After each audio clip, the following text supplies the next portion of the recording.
कहानी की शुरुआत होती है जब साल 1947 अमेरिका के पोर्टलैंड शहर के नेशनल बैंक के वाइस प्रेसिडेंट एंड्रयू ड्रूफरेनर के खिलाफ कोर्ट में उसकी पत्नी और उसकी पत्नी के प्रेमी को मारने का केस चल रहा था। विरोधी वकील एक एक करके उसके खिलाफ सबूत पेश कर रहे थे, लेकिन एंड्रयू उन सबूतों को नकारते रहे। कुछ समय पहले ही उसे अपनी पत्नी के अफेयर के बारे में पता चल गया था, इसलिए उसने उसे फॉलो करते हुए एक रात सीधे उसकी पत्नी के प्रेमी के घर पहुंच गया। पत्नी से इस तरह के धोखे का शिकार होकर वह डिप्रेशन में था और इसके बाद वह गाड़ी में बैठकर एक एक करके शराब की बोतलें खत्म करता गया। उसके हाथ में एक 6 शॉट रिवॉल्वर था और इसी के जरिए वह उस समय अपनी पत्नी और उसके प्रेमी का सिर उड़ाने की इच्छा रखता था। लेकिन एंड्रयू ने ऐसा नहीं किया और घर लौटते समय रिवॉल्वर को नदी में फेंक दिया। हालांकि एंड्रयू ने अपनी पत्नी को नहीं मारा, फिर भी अगले दिन सुबह उसी अपार्टमेंट से उसकी पत्नी और प्रेमी के शव बरामद हुए। उनके शरीर में गिन गिन कर 8 गोलियां चलाई गई थीं और इस वजह से स्वाभाविक रूप से सभी शक एंड्रयू पर ही गया। लेकिन वह कितनी भी बार कोर्ट में मर्डर से इनकार करता, विरोधी वकील उसे हर बार चुप करा देते। अगर वह लौटकर रिवॉल्वर नदी में ही फेंक चुका था तो उसकी पत्नी और प्रेमी को किसने मारा? कोर्ट भी मान लेता है कि एंड्रयू शायद झूठ बोल रहा है और अदालत उसे दोनों के लिए 2 समय की उम्र कैद की सजा दे देती है। इसके बाद एंड्रयू का ठिकाना बनता है पोर्टलैंड की सबसे बड़ी जेल शॉशैंक। इस जेल में एक और कैदी था जिसका नाम था एलिस बॉयड, लेकिन सब उसे रेड के नाम से जानते थे। रेड कई साल पहले नकली नोटों की तस्करी करते हुए पकड़ा गया था और तभी से उम्र कैद की सजा काट रहा था। इस दौरान कई बार उसकी सजा कम करने के लिए यानी पैरोल रिव्यू के लिए उसे बुलाया गया। कुछ समय समय पर जेल खुद कैदियों के बर्ताव को देखकर उनकी सजा कम करने पर विचार करता था, लेकिन हर बार जब रेड जेल के ऑफिसर से कहता कि वह सुधर चुका है, हर बार उसकी अर्जी खारिज कर दी जाती और इसी वजह से रेड आज तक इस जेल से बाहर नहीं निकल पाया। हालांकि बाहर नहीं निकल पाया, लेकिन जेल के अंदर उसकी जिंदगी ठीक ठाक चल रही थी। आखिर अमेरिका की जेल थी तो कैदियों के लिए अच्छा खासा स्पेस था। इसके अलावा रेड अपनी पहचान और कनेक्शन का इस्तेमाल करके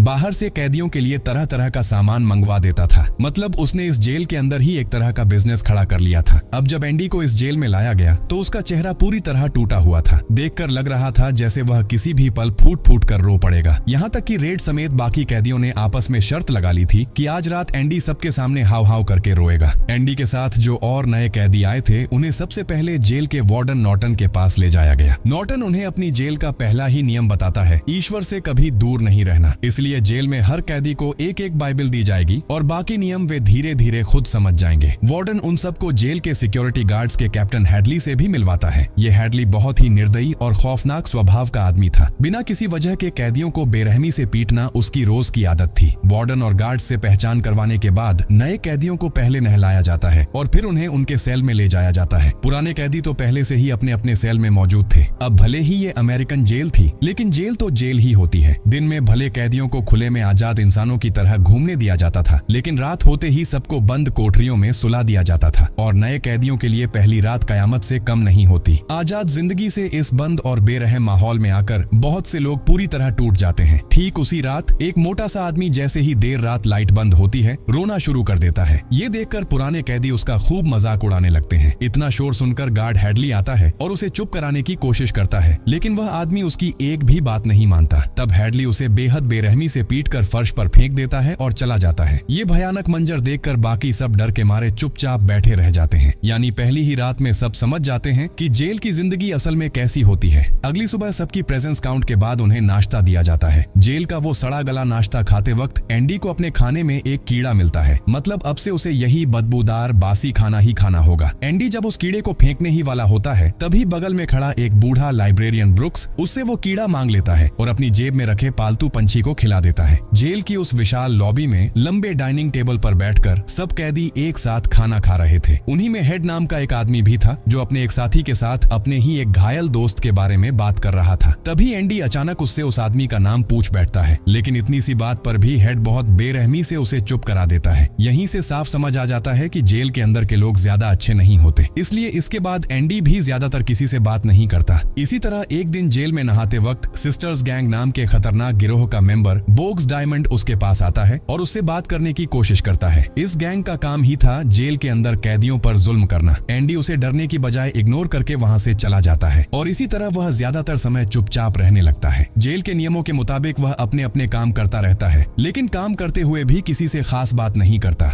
आखिरकार एक शाम जब सब लोग जेल के अंदर खेलकूद कर रहे होते हैं तब पहली बार वह खुद जाकर रेड से बात करता है। मतलब अमेरिकन जेल में भी कैदियों को खेलने का मौका मिलता था। खैर एंडी रेड को अपना परिचय देता है और दोनों के बीच हल्की फुल्की बातचीत होती है। एंडी जानता था कि रेड अपने कनेक्शन के दम पर बाहर से तरह तरह की चीजें मंगवा सकता है, इसलिए वह रेड से उसके लिए एक रॉक हैमर मंगवाने की रिक्वेस्ट करता है। शुरू में रेड को लगा कि ये रॉक हैमर शायद कोई बड़ा हथौड़ा होगा और एंडी उससे किसी का सिर फोड़ेगा या फिर जेल की दीवार में सुरंग बनाकर भागने की कोशिश करेगा, लेकिन एंडी उसे बताता है कि जैसे ही वह हथौड़ा देखेगा खुद समझ जाएगा कि उससे ऐसे काम मुमकिन ही नहीं है। ये हथौड़ा सिर्फ छोटे छोटे पत्थरों को ठोक ठोक कर अलग अलग शेप के खिलौने बनाने के काम आता है। ये सब सुनने के बाद रेड $10 के बदले उसके लिए हथौड़ा लाने की डील करता है। कुछ दिनों बाद रेड अपने कनेक्शन का इस्तेमाल करके हथौड़ा जेल के अंदर मंगवा लेता है। हथौड़ा हाथ में लेते ही रेड समझ जाता है कि इस नन्हे से हथौड़े से दीवार में सुरंग बनाने में कम से कम 10 साल लग जाएंगे। इसके बाद वह जेल के डिलीवरी मैन को रिश्वत देकर वो हथौड़ा एंडी तक पहुंचा देता है। इसके बाद से रेड और एंडी के बीच अच्छी दोस्ती हो जाती है, लेकिन एंडी की किस्मत में ये सुकून ज्यादा दिन लिखा नहीं था। सिस्टर्स गैंग के लीडर बोक्स को इग्नोर करने की वजह से वह उस पर बहुत खफा था। एक दिन जेल के अंदर काम करते वक्त वह अपने गैंग के साथ आकर एंडी पर हमला कर देता है। वे सब मिलकर उसे बेरहमी से पीटते हैं और जमीन पर फेंक देते हैं। एंडी को इतनी बुरी तरह मारा जाता है कि उसे जेल के हॉस्पिटल में भर्ती कराना पड़ता है, लेकिन उसने कभी किसी को नहीं बताया कि उसे किसने मारा था। गुप्त रखने के बावजूद सिस्टर्स गैंग ने उसे जरा भी नहीं छोड़ा। पूरे 2 साल तक जब भी मौका मिलता वे उस पर हमला करते और बेरहमी से टॉर्चर करते रहे, लेकिन फिर भी एंडी ने उनके बारे में किसी गार्ड को कुछ नहीं बताया। जेल की जिंदगी के 2 साल बीत जाने के बाद एक दिन अचानक एंडी के सामने बाहर जाने का मौका आता है। पोर्टलैंड शहर की एक लाइसेंस प्लेट फैक्ट्री की छत रिपेयर करने के लिए शॉशैंक जेल से कुछ वॉलंटियर्स मांगे जाते हैं। बाहर की हवा में सांस लेने का मौका मिलेगा, यही सोचकर एंडी और रेड समेत करीब 100 कैदी इस काम के लिए तैयार हो जाते हैं। सिर्फ खुली हवा का मजा लेने के लिए वे कड़ी धूप में उस बिल्डिंग की छत पर ढलाई का काम करने लगते हैं। काम करते करते अचानक सब सुनते हैं कि हैडली किसी दूसरे गार्ड से प्रॉपर्टी को लेकर बात कर रहा है। उसके एक मरे हुए भाई से उसे $35,000 मिले हैं, लेकिन वह पूरी रकम अपने पास नहीं रख पा रहा क्योंकि उस पर बहुत ज्यादा टैक्स देना पड़ेगा। ये बात सुनते ही एंडी अचानक हैडली की तरफ बढ़ने लगता है। रेड समेत बाकी सब हैरान रह जाते हैं और सोचते हैं कि क्या एंडी मरना चाहता है, लेकिन एंडी आगे बढ़ता ही रहता है तो गार्ड्स उस पर पिस्तौल तान देते हैं। तभी एंडी सीधे हैडली से पूछ बैठता है कि क्या वह अपनी पत्नी पर भरोसा करता है और क्या उसे पूरा यकीन है कि उसकी पत्नी कभी उसे धोखा नहीं देगी। ये सुनते ही हैडली को लगता है कि एंडी उसका मजाक उड़ा रहा है। गुस्से में वह उसे बिल्डिंग की छत से नीचे फेंकने ही वाला होता है। तभी एंडी हांफते हुए कहता है कि अमेरिका का हर नागरिक कम से कम $60,000 तक की संपत्ति टैक्स फ्री अपने फैमिली के किसी मेंबर के नाम कर सकता है। यानी अगर ये $35,000 हैडली अपनी पत्नी के नाम ट्रांसफर कर दे तो उसे $1 भी टैक्स नहीं देना पड़ेगा। लेकिन इन डॉक्यूमेंट्स को सेटअप करवाने के लिए किसी लॉयर के पीछे भी बहुत पैसा खर्च होगा। मगर हैडली चाहे तो एंडी अपने बैंकिंग एक्सपीरियंस का इस्तेमाल करके ये सारे कागजात बिल्कुल फ्री में तैयार कर सकता है और बदले में वह बस अपने साथियों के लिए कुछ बोतल बियर चाहता है। ये सुनते ही हैडली उसकी डील मान लेता है और उसे छोड़ देता है और एंडी सच में उसे पूरे $35,000 दिलवा देता है और बदले में बियर ले लेता है। इस तरह एंडी अपनी जान जोखिम में डालकर सिर्फ अपने साथियों को थोड़ा रिफ्रेश कराने के लिए बियर का इंतजाम कर देता है। यहाँ तक कि कुछ दिन पहले जिससे उसकी लड़ाई हुई थी वही हेड भी अब उसका फैन बन जाता है। खैर इसी तरह वक्त बीतता जाता है और रेड के साथ उसकी दोस्ती और भी गहरी हो जाती है। एंडी को शतरंज खेलने का बहुत शौक था, लेकिन जेल के अंदर उसके पास गोटियां नहीं थी, इसलिए वह रॉक हैमर से पत्थरों को तराश कर खुद ही चेस पीस बनाने का सोचता है। मगर जेल के बाहर के मैदान में भी उसे अच्छे पत्थर नहीं मिल रहे थे। हालांकि रेड उसके लिए पत्थर जुटाने का प्लान बनाने लगता है। अब जैसा कि मैंने पहले ही बताया था, अमेरिकन जेलों में कैदियों को काफी हद तक नॉर्मल लाइफ जीने दी जाती थी। अब तक तुम ये समझ ही गए हो। यहाँ तक कि जेल में कैदियों के लिए मूवी देखने का भी इंतजाम था। ऐसे ही एक दिन जब सब कैदी मिलकर मूवी देख रहे होते हैं, एंडी रेड से कहता है कि वो उसके लिए उस फिल्म की हीरोइन रीटा हैवर्थ की एक फोटो मंगवा दे। वो फोटो वह अपने सेल की दीवार पर लगाना चाहता था। यहाँ एंडी के सेल की दीवार पर पहले के कैदियों ने अपने अपने नाम खुदे हुए छोड़ रखे थे, इसलिए एंडी भी एक नुकीली चीज से दीवार पर अपना नाम खोद लेता है और शायद इसी लिखावट को ढकने के लिए ही वह रेड से रीटा हैवर्थ की फोटो मंगवाने को कहता है। रेड उसे ये फोटो लाने का वादा भी कर देता है, लेकिन थिएटर से निकलते ही फिर से सिस्टर्स गैंग के लोग उस पर हमला कर देते हैं। इस बार एंडी भी पलटकर मारने की कोशिश करता है, लेकिन वे उसे इतनी बेरहमी से पीटते हैं कि वह लगभग बेहोश हो जाता है। इस बार की पिटाई इतनी खतरनाक थी कि एंडी को करीब 1 महीना जेल के हॉस्पिटल में रहना पड़ता है। उधर बोग्स को सजा देकर जेल की छोटी सी काल कोठरी में 1 महीने के लिए बंद कर दिया जाता है। बता दूं, जेल में जब कोई कैदी बहुत बड़ा अपराध करता था तो उसे इसी अंधेरी कोठरी में डाल दिया जाता था। लेकिन बोग्स की ये सजा खत्म होने के बाद हैडली और उसके आदमियों ने उसे बाहर निकालकर आतिथ्य किया। यहाँ हैडली कुत्ते से भी ज्यादा खूंखार था।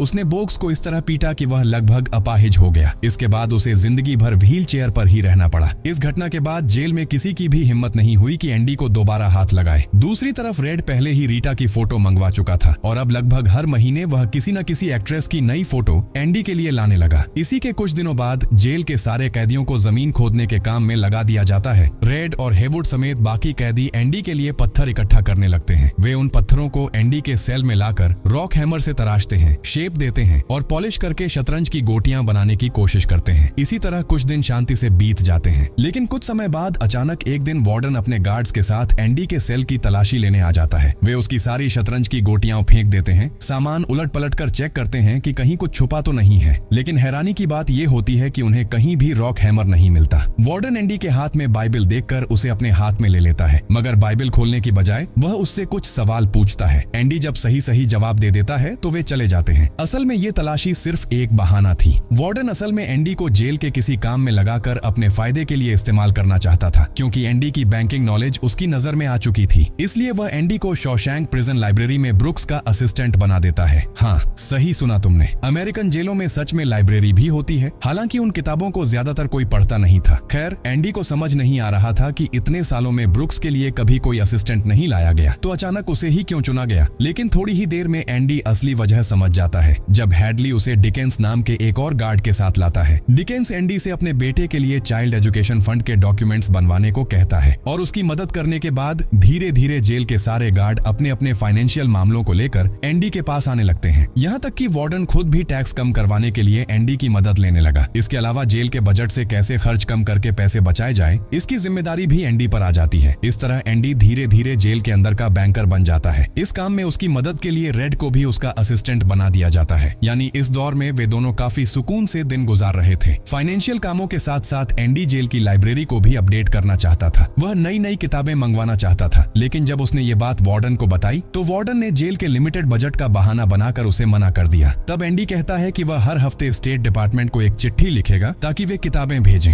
वार्डन उसे चिट्ठियां भेजने की इजाजत तो दे देता है, लेकिन एंडी को कभी किसी चिट्ठी का जवाब नहीं मिलता। फिर भी वह हार नहीं मानता और लगातार चिट्ठियां लिखता रहता है। इसी बीच एक दिन अचानक खबर फैलती है कि लाइब्रेरियन ब्रुक्स ने हेवुड को चाकू दिखाकर बंधक बना लिया है। सब जल्दी से वहां पहुंचते हैं और उसे शांत करते हैं। तब पता चलता है कि ब्रुक्स दरअसल सबको अलविदा कहने आया था, क्योंकि जेल प्रशासन ने उसे रिहा करके बाहर भेजने का फैसला कर लिया है। 50 साल तक यहाँ रहते रहते ब्रुक्स जेल को ही अपना घर मानने लगा था। इसलिए जब उसे यहाँ से जाने की बात पता चली तो वह बुरी तरह टूट गया। लेकिन नियम तो नियम होता है, आखिरकार उसे अपनी जिम्मेदारी छोड़कर जाना ही पड़ता है। यानी अब लाइब्रेरी की पूरी जिम्मेदारी अकेले एंडी पर आ जाती है। दूसरी तरफ ब्रुक्स जब बाहर की दुनिया में जाता है तो उसे लगता है जैसे वह बिल्कुल किसी नई दुनिया में आ गया हो। इन 50 सालों में दुनिया इतनी बदल चुकी है, इसका उसे जरा सा भी अंदाजा नहीं था। कुछ दिन वह एक लोकल फूड स्टोर में नौकरी करके खुद को ढालने की कोशिश करता है, लेकिन शॉशैंक जेल ही उसकी असली दुनिया बन चुकी थी। इसलिए बाहर की ये आजाद जिंदगी उसके लिए घुटन भरी लगने लगती है। आखिरकार वह जेल में अपने साथियों को एक चिट्ठी भेजता है और फिर खुदकुशी कर लेता है। ब्रुक्स के इस दर्दनाक अंजाम से एंडी समेत सब बहुत उदास हो जाते हैं, लेकिन इसके तुरंत बाद एंडी को एक ऐसी खबर मिलती है जिससे वह खुशी से झूम उठता है। इतने सालों से लाइब्रेरी के लिए किताबें मांगते हुए उसने जो भी चिट्ठियां भेजी थी उन्हें स्टेट डिपार्टमेंट ने भले ही इग्नोर किया हो, लेकिन इस बार वे जेल के लिए ढेर सारी किताबें भेज देते हैं। एंडी जब उन किताबों को सजा रहा होता है तो उसे उनके बीच एक पुरानी ग्रामोफोन की रिकॉर्ड मिलती है। अचानक न जाने क्या सोचकर वह पास रखे ग्रामोफोन में उस रिकॉर्ड को चला देता है। इतना ही नहीं, वह ग्रामोफोन को जेल के माइक सिस्टम से जोड़ देता है और पूरी जेल में वही संगीत गूंजने लगता है। कुछ पलों के लिए शॉशैंक के अंदर मौजूद सारे कैदी खुद को आजाद महसूस करने लगते हैं, लेकिन इस हरकत की सजा भी एंडी को मिलती है। वार्डन के ऑर्डर पर दरवाजा तोड़कर उसे बाहर निकाला जाता है और 2 हफ्तों के लिए काली कोठरी में बंद कर दिया जाता है। तब साल था 1963, यानी एंडी को जेल आए करीब 16 साल हो चुके थे। इसी दौरान एक बार फिर रेड को पैरोल के लिए बुलाया जाता है, लेकिन इस बार भी उसकी अर्जी रिजेक्ट कर दी जाती है। दूसरी तरफ कुछ समय बाद एंडी अपने लाइब्रेरी के लिए एक और डोनेशन लेने में कामयाब हो जाता है। पिछले साल उसने एक छोटा डोनेशन लिया था और तब से वह स्टेट डिपार्टमेंट को हर हफ्ते 2 चिट्ठियां भेज रहा था। आखिरकार उन्होंने शॉशैंक जेल के लिए एक साथ बहुत सारी किताबें भेज दी। एंडी इन किताबों को लेकर बाकी कैदियों के साथ मिलकर जेल की लाइब्रेरी को पूरी तरह नया रूप दे देता है और उसे ब्रुक्स के नाम पर नामांकित करता है। सिर्फ 1 साल के अंदर ही यह लाइब्रेरी देश की सबसे खूबसूरत जेल लाइब्रेरी के रूप में पॉपुलर हो जाती है। इसके लिए वार्डन नॉर्टन सारा क्रेडिट ले लेता है, लेकिन असल श्रेय तो एंडी को ही जाता था। इसी बीच नॉर्टन एक नया तरीका खोजता है पैसे कमाने का। वह कंस्ट्रक्शन कंपनियों और अन्य कंपनियों को हर दिन जेल से लेबर सप्लाई करने लगता है। बदले में मिलने वाले पैसे वह सीधे अपने अकाउंट में डाल लेता है। इसके अलावा कॉन्ट्रैक्ट पाने के लिए कंपनियां उसे मोटी रकम की रिश्वत भी दे देती हैं और इस पैसे को लॉन्डर करने के लिए वह एंडी का इस्तेमाल करता है। इन पैसों को एक नकली अकाउंट रैंडल स्टेफेंस के नाम पर जमा किया जाता है। इस तरह और 2 साल बीत जाते हैं। 1965 की शुरुआत में शॉशैंक जेल में टॉमी विलियम्स नाम का एक नया जवान आता है। शुरुआत में कई लोग उसे पसंद नहीं करते, लेकिन धीरे धीरे उसकी मुस्कान और खुशमिजाज स्वभाव के कारण सभी उसे पसंद करने लगते हैं। एंडी के साथ शुरुआत में टॉमी थोड़े ठंडे से बात करता है, लेकिन बाद में जब उसे एंडी की लाइब्रेरी के बारे में पता चलता है तो वह बहुत उत्साहित हो जाता है। जेल में बैठकर वह अपनी जनरल एजुकेशन डेवलपमेंट की एग्जाम पास करना चाहता था। ये सुनकर एंडी उसे मदद करने के लिए तैयार हो जाता है। टॉमी को अक्षर पहचानने में थोड़ी दिक्कत थी, इसलिए एंडी उसे अल्फाबेट से लेकर बाकी सब कुछ पढ़ाने लगता है। आखिरकार एग्जाम का दिन आता है और एंडी खुद जेल में बैठकर उसकी एग्जाम लेता है। लेकिन जैसे ही एग्जाम खत्म होती है, टॉमी खुद पर गुस्सा होकर अपनी आंसर पेपर्स डस्टबिन में फेंक देता है। उसे लगता था कि इस एग्जाम में वह एक भी नंबर नहीं ले पाएगा, लेकिन एंडी उसकी फेंकी हुई पेपर्स उठाकर बोर्ड के पास भेज देता है। इसी बीच टॉमी रैड से बात करते हुए अचानक जान जाता है कि एंडी अपने पत्नी और उसके प्रेमी को मारने के आरोप में इस जेल आया था। ये सुनकर टॉमी गहरी सोच में पड़ जाता है। फिर वह एंडी और रैड को 4 साल पहले की एक घटना बताता है। उसके पास एक लड़का था जो बेहद खतरनाक डाकू था। डकैती करते हुए उसने कई लोगों को मारा था और वह आदमी अपने किए गए खून पर बहुत गर्व महसूस करता था। एक दिन वह टॉमी से कहता है कि एक बार डकैती करते हुए उसने एक कपल की मर्डर कर दी थी और इस मर्डर के लिए एक बैंकर्स के कंधे पर आरोप लगा। यानी कहानी का तुम समझ ही गए हो। असल में एंडी निर्दोष था। इतने समय तक किसी ने उस पर विश्वास नहीं किया, जबकि शुरू से ही एंडी यही कहता आया था कि उसने अपनी पत्नी को नहीं मारा। टॉमी से ये बातें सुनकर एंडी वार्डन के पास जाकर सब सच उजागर करता है, लेकिन वार्डन उसकी बात मानने को तैयार नहीं होता। एंडी सोचता है कि शायद वार्डन को डर है कि अगर एंडी बाहर गया तो वह उसकी मनी लॉन्ड्रिंग का सच किसी को बता देगा। इसलिए एंडी वार्डन से कहता है कि वह बाहर निकलने के बाद मनी लॉन्ड्रिंग की बात किसी को नहीं बताएगा। लेकिन यह वार्डन को आश्वस्त नहीं करता। उल्टा पैसे की बात सुनते ही वह आग बबूला हो जाता है और गुस्से में आकर तुरंत एंडी को 1 महीने के लिए काली कोठरी में बंद कर देता है। दूसरी तरफ जब टॉमी का रिजल्ट कार्ड आता है तो उसे पता चलता है कि वह असल में उस एग्जाम में पास हो गया है। यानी एंडी का उस पर पूरा भरोसा सही साबित हुआ। उसी रात वार्डन अचानक टॉमी को जेल के बाहर एक खाली मैदान में बुलाता है। वहां बुलाने के बाद वार्डन टॉमी से पूछता है कि क्या वह कोर्ट में वह सारी बातें बता सकता है जो उसने एंडी के बारे में सुनी थी। टॉमी सोचता है कि शायद वार्डन एंडी की मदद करना चाहता है, इसलिए वह तुरंत हाँ कह देता है। ये सुनकर वार्डन खुश होकर उसे पीठ पर थपकी देता है और आगे चलने लगता है। लेकिन कुछ ही देर बाद पीछे से उसके पीठ पर लगातार 3 गोलियां चलती हैं। गार्ड्स ने उसे मार दिया। मतलब वार्डन ने टॉमी को खत्म कर दिया ताकि एंडी जेल से बाहर ना निकल पाए। टॉमी की पत्नी और एक बच्चा था और वार्डन यह जानता था, लेकिन फिर भी उसने अपने मनी लॉन्ड्रिंग के इस युवा शख्स को मारने में एक पल की भी हिचकिचाहट नहीं दिखाई। ये खबर टॉमी खुद एंडी तक पहुंचाता है। हालांकि वह एंडी से कहता है कि टॉमी जेल से भागते समय मर गया, लेकिन एंडी सही असल कहानी समझ जाता है। अब वार्डन एंडी को धमकी देता है और कहता है कि अगर वह उसके लिए अब काम नहीं करना चाहता तो उसकी सारी गार्ड प्रोटेक्शन हटा दी जाएगी। इसका मतलब है कि एंडी को जेल में सबसे खतरनाक कैदियों के साथ एक ही सेल में रखा जाएगा। इसके अलावा वार्डन जेल की लाइब्रेरी को भी तहस नहस कर देगा और सारी किताबें जला देगा। ये सब कहने के बाद वार्डन उसे 1 महीने के लिए फिर से काली कोठरी में बंद करने का ऑर्डर दे देता है। ठीक 2 महीने बाद काली कोठरी से बाहर आते ही एंडी रेड से कहता है कि अपनी पत्नी की मौत के लिए वह खुद जिम्मेदार है। हालांकि उसने ट्रिगर नहीं दबाया था, लेकिन अपनी पत्नी को वह कभी अपने पास नहीं ला सका। यही उसकी सबसे बड़ी असफलता थी। एंडी आगे बताता है कि उसका जीवन का सपना है कि वह प्रशांत महासागर के किनारे मेक्सिको के एक छोटे द्वीप जिहुआतेन जू में रहे। फिर वह अचानक रेड से कहता है कि अगर रेड कभी बाहर निकल पाया तो उसे बक्सटन शहर के एक मैदान में जाना होगा। वहाँ एक टूटी फूटी पत्थर की दीवार के पास ओक के पेड़ के नीचे पत्थर की जमीन में कुछ छुपा है जिसे उसे खोज निकालना होगा। लेकिन वहाँ क्या है इसका एंडी अभी नहीं बताता। उसी दिन खाने पीने के समय रेड सबको बताता है कि एंडी कुछ अजीब व्यवहार कर रहा है। तभी हेवुड अचानक बोल उठता है कि एंडी ने उसके पास से लगभग 3 फीट लंबी रस्सी मांगी थी। इसका मतलब क्या है कि वह अब सुसाइड करने वाला है। सभी के मन में ये शक बैठ जाता है। उस दिन काम खत्म होने के बाद एंडी वार्डन के लिए बैंक में पैसे जमा कर देता है। फिर वार्डन का फाइल वॉल्ट सेफ करने के बाद वार्डन एंडी को ऑर्डर देता है कि सेल में लौटने से पहले एंडी उसके जूते पॉलिश करे। एंडी उसी के अनुसार जूते पॉलिश करना शुरू कर देता है। काम खत्म होने के बाद शाम को एंडी सबके साथ अपने सेल में लौटता है। उस रात रेड की जिंदगी की सबसे लंबी रात होती है। एंडी की सोच में वह पूरी रात सो नहीं पाता, लेकिन अगले दिन सुबह जब सभी के सेल खोले जाते हैं और हेड काउंट के लिए बुलाया जाता है तो एंडी अपने सेल से बाहर नहीं आता। यह देखकर रेड का दिल और तेजी से धड़कने लगता है। जेल का एक गार्ड कई बार बुलाता है लेकिन कोई आवाज नहीं आती। फिर जब गार्ड सेल के अंदर जाता है तो जो वह देखता है उससे उसकी सांसें थम सी जाती हैं। सेल के अंदर एंडी का कोई चिन्ह तक नहीं है। मतलब एंडी पूरी तरह से सेल से गायब हो गया था। लेकिन यह सेल बाहर से बंद था और दीवार में कोई छेद दिखाई नहीं दे रहा था।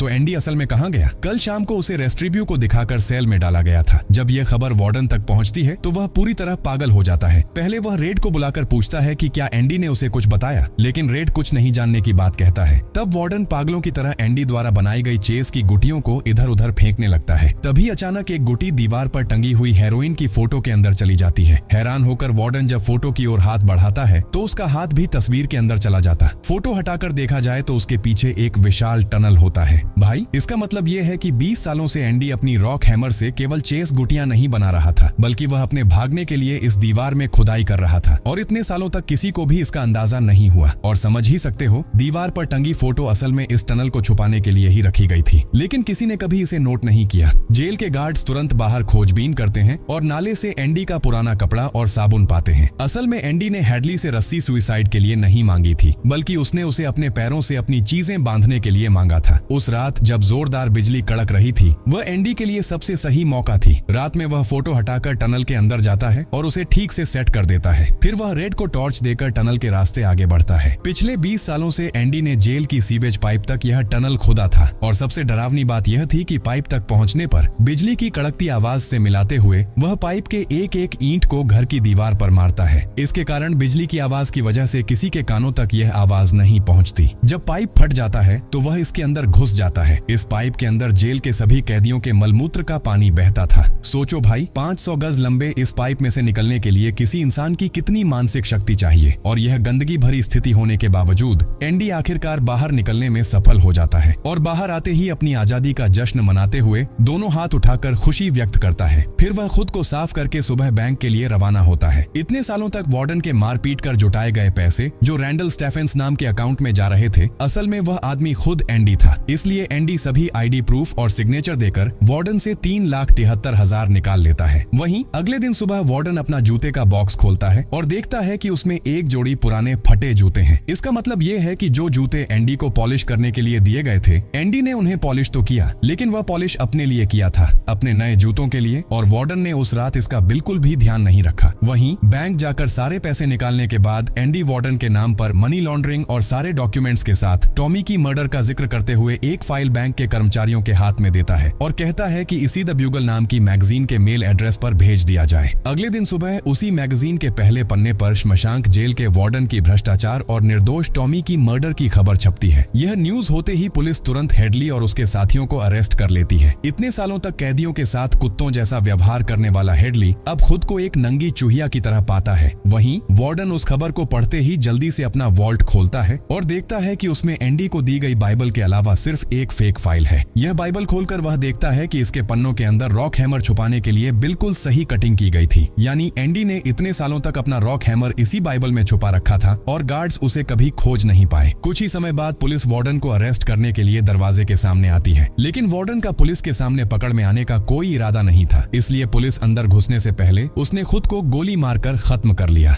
इस तरह वह निर्दयी वार्डन नॉर्टन अपनी कर्मों का सही परिणाम पाता है। एंडी के चले जाने के बाद रेड जेल में अकेले रहते हुए उसे याद करने लगता है, लेकिन कुछ दिन बाद जब उसे पोस्ट कार्ड मिलता है तो वह समझ जाता है कि एंडी पहले ही अपने सपनों के द्वीप पर पहुंच चुका है। कुछ दिन बाद फिर से रेड को पारोल के लिए बुलाया जाता है। पहले हर मीटिंग में वह खुद को सुधारने की बात करता था, लेकिन इस बार वह पूरी तरह उल्टा जवाब देता है। वह बताता है कि कई साल पहले किए गए अपने अपराध के लिए वह अपनी युवा उम्र के प्रति अफसोस करता है और अपनी जिंदगी खत्म करने के लिए खुद को जिम्मेदार मानता है, लेकिन किसी और को इससे फर्क नहीं पड़ता। इसलिए ऑफिसर अब उसके लिए जो भी निर्णय लेना चाहे ले सकते हैं, क्योंकि उसे किसी की परवाह नहीं है। मजेदार बात यह है कि पहले हर मीटिंग में भले ही उसने सच्चाई जवाब दिया हो, उसे हर बार रिजेक्ट कर दिया गया था, लेकिन इस बार पूरी तरह से परफेक्ट जवाब देने के बाद उसे पारोल पर रिहा करने का फैसला किया जाता है। मतलब सीधे शब्दों में कहें तो अब सब कुछ ठीक हो गया। लगभग 40 साल जेल में रहने के बाद रेड बाहर की दुनिया को नए सिरे से देखता है। धीरे धीरे वह खुद को ढालते हुए उस जगह बसना शुरू करता है जहां ब्रुक्स गया था। वह भी ब्रुक्स की तरह उसी शॉप में काम करने लगता है। रेड बाहर की दुनिया के जीवन के साथ थोड़ा ढल तो जाता है, लेकिन ब्रुक्स की तरह वह भी आसानी से सहज नहीं हो पाता, क्योंकि जेल की दीवारें उसके लिए अब तक अपनापन जैसी हो गई थीं, जिससे वह भी ब्रुक्स की तरह अपने जीवन को खत्म करने की इच्छा महसूस करता है। लेकिन उसने एंडी से वादा किया था कि अगर वह जेल से बाहर निकलेगा तो वह बैक्सटन के उस ओक के पेड़ के नीचे जाएगा और कुछ खोजेगा, वही जिसे एंडी ने उसे बताया था। ठीक उसी हिसाब से एक दिन सुबह वह उस लोकेशन पर जाता है। वहां डिब्बी से पत्थर हटाकर वह एक टिन का बॉक्स पाता है। इस बॉक्स के अंदर एक लिफाफे में कुछ पैसे और एक चिट्ठी रखी होती है। चिट्ठी में एंडी ने लिखा होता है कि चूंकि तुम इतने दूर तक आए हो तो थोड़ी और मेहनत करो।